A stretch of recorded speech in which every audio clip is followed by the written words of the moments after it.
أهلا بيكم في حلقة جديدة بنعمل فيها تحليل معمق لموضوع، يعني موضوع حساس ومهم. معنا النهاردة أفكار من كتاب هل سأكون جيدة بما فيه الكفاية للدكتورة كاريل ماكبرايد. الكتاب ده بيستكشف علاقة معقدة جدا، البنت وأمها النرجسية. أهلا بيك. وفعلا الكتاب ده مهم جدا لأنه بيلمس زي ما بتقول وتر حساس قوي عند سيدات كتير. الإحساس الداخلي ده أنهم مهما عملوا مم، بيفضلوا حاسين أنهم مش كفاية. صحيح، وده هدفنا النهاردة، نحاول نستخلص أهم الأفكار اللي بتقدمها دكتورة ماكبرايد، ونفهم إزاي النرجسية دي بتأثر وإيه الأنماط اللي ممكن تظهر بسببها. خلينا كده يعني نبدأ نفك الموضوع ده واحدة واحدة. تمام. هو الكتاب فعلا بيغوص في تجربة يعني ممكن نقول مشتركة بين سيدات كتير من خلفيات مختلفة، والكاتبة نفسها كمعالجة نفسية هي كمان مرت بتجربة شخصية، وبتشارك إزاي ده ساعدها تفهم مئات الحالات اللي اشتغلت معاهم وكانوا بيعانوا من نفس الإحساس ده. طيب، كويس إننا نوضح الأول. لما بنقول نرجسية، إيه المقصود بالظبط؟ هل هي مجرد أنانية عادية؟ لا، هو الموضوع بصراحة أعمق من كده. النرجسية هنا ممكن توصل لدرجة اضطراب الشخصية النرجسية بسمات محددة جدا. أهم حاجة فيها هي نقص التعاطف، نقص حاد جدا. نقص التعاطف؟ أيوة، الأم بتكون مستغرقة تماما في نفسها، في احتياجاتها هي، في رغبتها إن الناس تشوفها بصورة معينة، لدرجة إنها ما بتكونش قادرة تشوف بنتها كشخص منفصل، كإنسان له مشاعره واحتياجاته الخاصة، وبالتالي ما بتعرفش تديها الحب اللي من غير شروط، الدعم العاطفي اللي أي طفل محتاجه عشان ينمو بشكل سليم. وهنا بقى بنبدأ نشوف التأثير المباشر على البنت، مش كده؟ الكتاب فيه قصص صعبة فعلا، زي قصة البنت جينيفر اللي حوشت مصروفها أسابيع عشان تشتري هدية لمامتها. القصة دي مؤلمة جدا، وفي الآخر الأم بدل ما تفرق اتهمتها إنها سرقت الفلوس ورمت الهدية قدامها. يا خبر، دي رسالة قاسية قوي توصل لطفلة. طبعا. أو قصة جيل والحلم اللي كان بيتكرر عندها، حلم الفرسة البيضة الجميلة.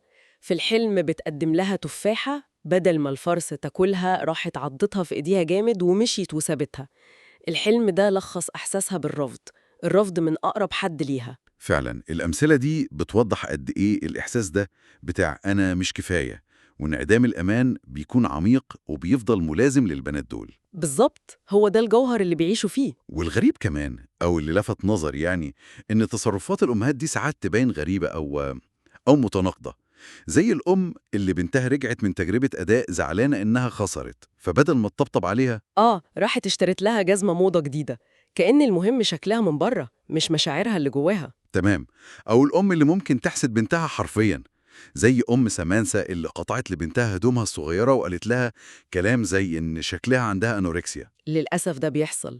دي كلها طرق مختلفة بتوصل نفس الرسالة للبنت: انتي واحتياجاتك ومشاعرك مش مهمين، المهم أنا، صورتي أو انتي كامتداد ليا. والنتيجة الطبيعية إن البنات دول بيطوروا طرق عشان يتعاملوا مع الوضع الصعب ده. الكتاب بيركز على نمطين أساسيين، صح؟ أيوة بالظبط. النمط الأول هو اللي سمته ماري مارفل، أو البنت اللي هي فائقة الإنجاز. دي اللي بتحاول طول الوقت تثبت نفسها وتتفوق في كل حاجة، دراسة، شغل، شكل، عشان يمكن تاخد رضا الأم وقبولها. بس من جواها بتبقى حاسة بإيه؟ من جواها غالباً بتحس بفراغ رهيب، وبإحساس إنها لسه مش كفاية مهما عملت.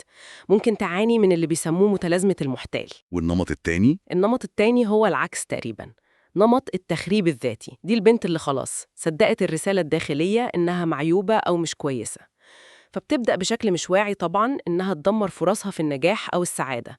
ممكن توقع في إدمان أو اكتئاب أو تختار علاقات مؤذية أو تكرر نفس الأخطاء والفشل.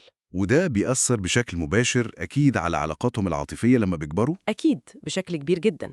بيبقى في ميل غالبا غير واعي إنهم يختاروا شركاء حياة بيكرروا معاهم نفس الديناميكية اللي اتعودوا عليها زمان مع الأم. إزاي يعني؟ يعني ممكن يدخلوا في علاقات اعتمادية جدا بيعتمدوا فيها على الشريك بشكل مبالغ فيه، أو العكس، ممكن ياخدوا دور المنقذ، الشخص اللي بيهتم زيادة عن اللزوم، بيقدم رعاية مفرطة في محاولة إنه يلاقي الحب والتقدير اللي كان ناقصه. بس ده بيستنزفهم جدا في الآخر. وفي نقطة كمان قريتها في الكتاب وكانت يعني مؤلمة بشكل خاص: خوف البنات دول من إنهم يكرروا نفس الغلط لو خلفوا وبقوا أمهات.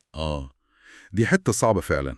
الخوف ده حقيقي جدا وموجود بقوة عند كتير منهم. القلق إنهم ممكن يأذوا ولادهم بنفس الطريقة اللي هم اتأذوا بيها، وده بيكون عبء نفسي كبير عليهم وبيخليهم دايما يتسألوا هل ممكن أصلا نكسر الدايرة دي؟ هل في طريق للتعافي؟ وده بيوصلنا للسؤال المهم فعلا، إزاي؟ إزاي ممكن حد يبدأ رحلة التعافي من تجربة زي دي؟ الكتاب بيقدم خطوات للتعافي، وأول خطوة ويمكن الأهم والأصعب هي القبول. القبول؟ قبول إيه بالظبط مننا دلوقتي؟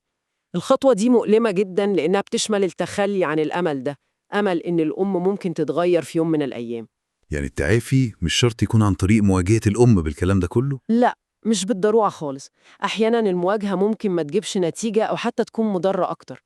التعافي الحقيقي بيحصل جوه البنت نفسها، بيبدأ لما تسمح لنفسها تحس بمشاعر صعبة ومكبوتة زي الحزن والغضب على اللي فات، ولما تبدأ عملية إنها تعيد أمومة نفسها. تعيد أمومة نفسها؟ يعني إيه؟ يعني تتعلم إزاي تهتم بنفسها بجد، تحط حدود صحية في علاقتها، وتغير الأفكار والمعتقدات السلبية عن نفسها اللي زرعتها جواها التجربة دي، تبني صوت داخلي يدعمها بدل ما يحكم عليها. ده كلام يعني بيدي أمل كبير إن التغيير ممكن يحصل فعلا، حتى لو كانت التجربة الأصلية قاسية أوي. هدف إننا نفهم التأثير العميق للعلاقة دي عشان نقدر نتحرر منه. الفهم ده هو اللي بيدي القوة لكسر الحلقة دي وبناء علاقة صحية أكتر مع النفس الأول وبعدين مع الآخرين. يبقى الخلاصة أو المعنى الأكبر من كل ده إن رحلة فهم جذور معاناتنا النفسية حتى لو كانت صعبة ومؤلمة في الأول، هي ممكن تكون المفتاح لحياة، يعني حياة متزنة أكتر وصحية أكتر. هو ده بالظبط. وهنا ممكن نسيب سؤال للمستمعين يفكروا فيه.